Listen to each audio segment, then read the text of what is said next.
Ayun naman. So, yun na nga. Nandito po kami ngayon sa Beat the Bite Medical Clinic kasi nakagat ang mami ko ng pusa sa sobrang pag-aalaga. So, guys, ingat tayo ha. So, join us.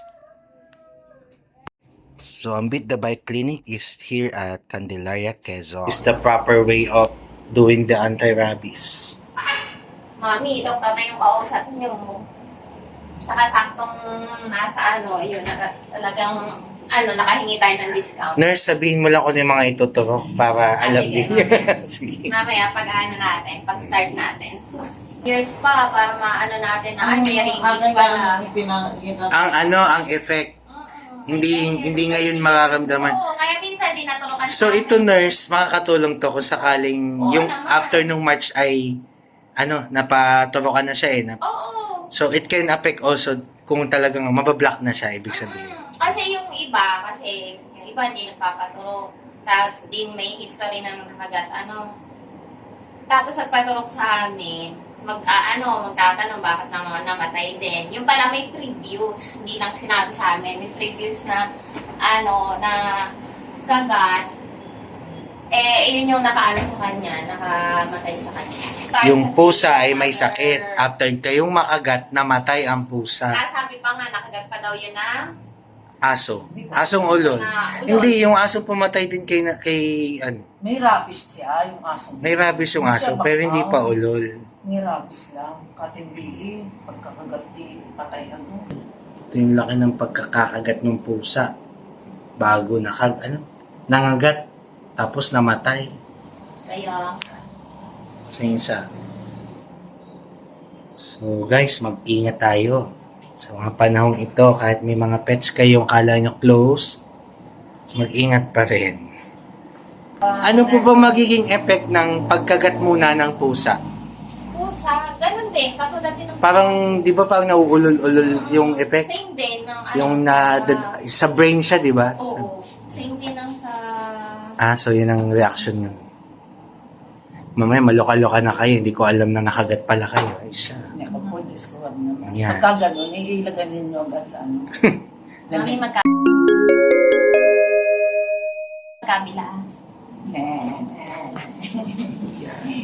Parang, ako yung nurse din eh. Pero Nurse. matagal na. Midwife. Ang higit ang ni Mami. Mami, pahawak. No.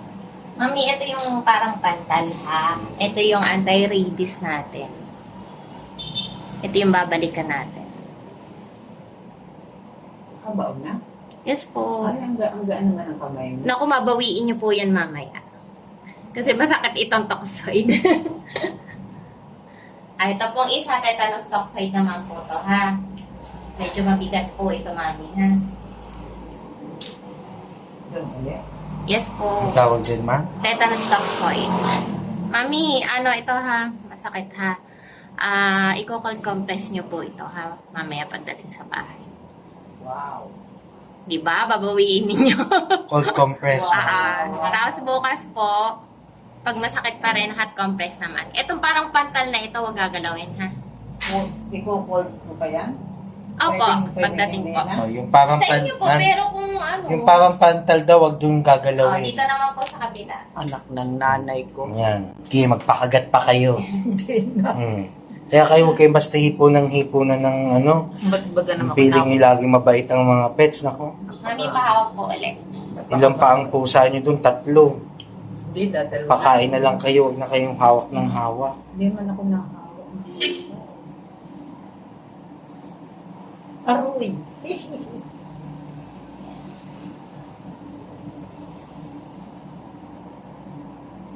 Mami, yan yung kung babalikan nyo lagi ha? Yung parang Yan, pantal may na content yan, na ha? ako sa vlog ko ngayon. Anti-rabies. Isa pa? Yan, nakatatlo na kayo. Ito na yung natin, yung Sabi ito. Mami, kung kaya ng every 3 hours na hugasan po ninyo, ha? Hugas lang. Hugas po na may, yung sasabunan nyo, mas maganda po bareta. Bareta na lang. Opo. Every 3 hours.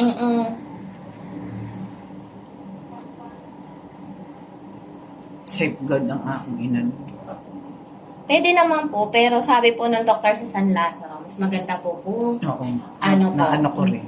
Kumbarso po na pang laba. Alright. Mami, masakit to ha. Dahil malaking sugat ng kagat, kailangan Palit tayo, sir. Mas dito malaman eh. Mami, tiis ha, masakit po ha. Wala na pangimay. Ayun na nga eh. Aroy. Sorry, mami, masakit po talaga ha. Yan. Ulit pa kayong magpakagat. Ako, nalabas. So, alam- Malalim po talaga, nalabas ang gamot. Mami, ang lalim ng mo, Ang kagat. mo. Mami, huhugot tayo, nalabas ang gamot. Talaga. Opo, ang lalim po ng sugat niya. Ay, Diyos ko, Lord. Tama ho talaga kayo nagpatulog. Mami, Kasi hindi siya basta. hindi po. Paano po na, huwag niyo po itigas. Mami, ganyan nga lang po. Huwag niyo po itigas. Okay, relax lang po ha. Alam niyo na Kita effect niyo, ha. sir, nalabas yung gamot kasi ang lalim niya. So, sa mga gusto magpakagat, ayan ang effect. Kaya mag-ingat. Uy. Mami, sorry.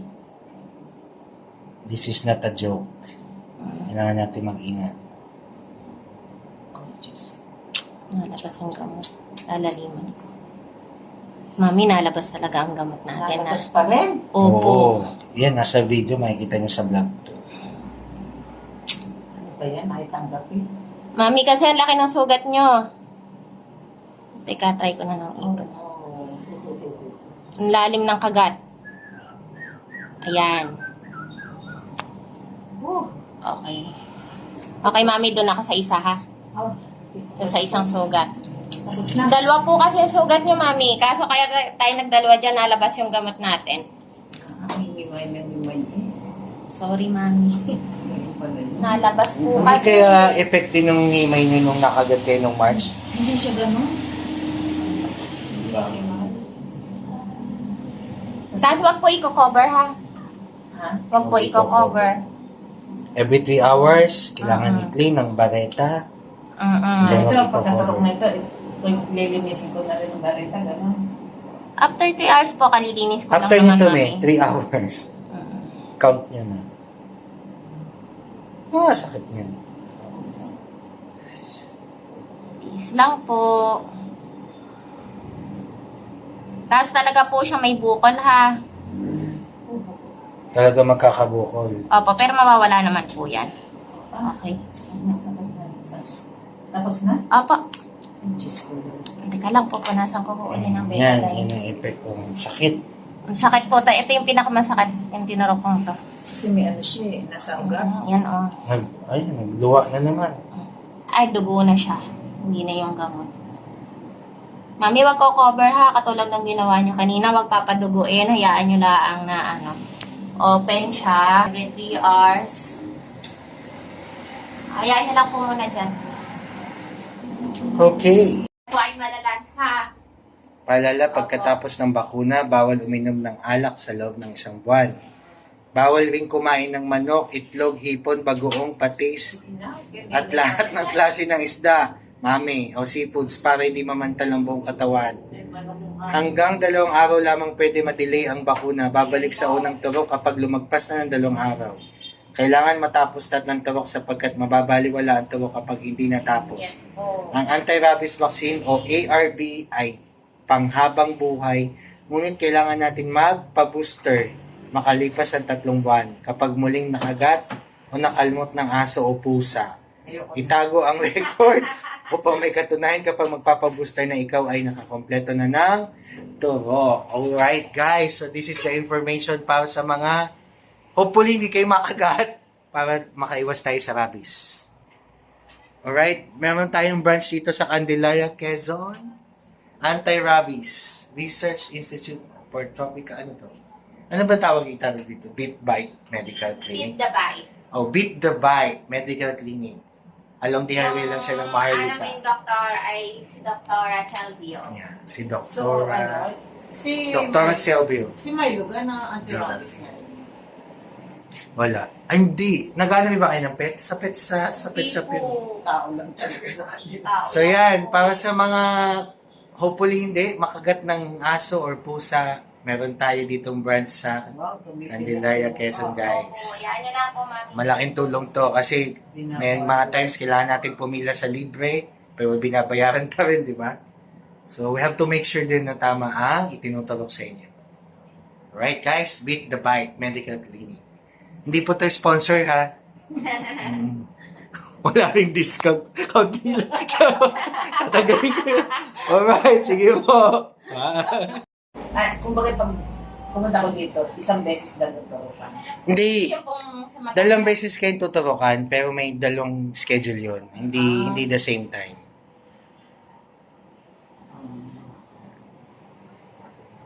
na hindi naman nagpaturo. Sige, nurse, you can say something on my blog to promote the Pag nakagat po kayo ng Bit- pusa at aso, dito lang po, punta lang po kami sa Beat the Bite. Mabilis lang, hindi na kayo kailangan mag-antay, wala kayong kahate, mura pa. What's your At name? i-accommodate Ano talaga pangalan namin niyo, kayo. nurse? Si Ma'am Joyce nurse. po. Si Ma'am Joyce. Ang may-ari po nito ay mabait namin doktor, si Dr. Alright. Arcelio. Yan, salamat Taga po. Laguna po kami. Ito po ang ipinaturok sa mami ko. Ayan. So, hindi po biro ang makagat ng aso or pusa. Kaya mag-ingat po tayo. Ito po yung namin, libre yung consultation ni Mami. Kasi nga, dito siya nagpaturo. Lahat ng mga questions ninyo, ba may nararamdaman kayo, parang natatakot kayo, baka may epekto ng pagkakakagat sa inyo. Pwede niyang tawagan yung doktor namin, napakabait namin doktor, si Dr. Arcelio po. I-entertain po kayo na. Wala naman po yung bayad. Parang yun yung pinaka-previous ninyo sa amin dahil dito po kayo nagpaturo, kukonsulta po kayo kay doktor. Pag may nararamdaman. Opo, yun. Meron po tayong nakalagay doon yung mga sintomas. Pag tayo nakaramdam ng nervous, ako lang Oo, ayun po. Pwede niyo po tawagan po dito si Dr. Dr. Arcelio po ang pangalan po, ha? Ito pa. Keep it, mommy. Ito, mami, ha? Itong balik, ha? Bali, ang tinurok ko sa'yo kanina, yung masakit doon, toxoid, ito yun. Abay, Rabi, yung tinurok ko sa inyo na yung parang pantal, yun yung anti-rabies natin. And then, Eric po, 7cc, tinurokan ko po kayo doon sa mga kagat po ninyo. Ha? Tapos, since meron kayong previous na turok, 3 balik na lang. 2 balik na lang. Ito na lang. Day 3, day 7. So, yun is sa 12 at saka sa 16 po. Mami, kailangan tapusin, ha? Kasi ito, pag natapos, itatago natin tong file para, wag Next. naman sana, ay, ayun po, meron kayong copy. Record. Opo. Alright. Thank you, Nurse Joyce.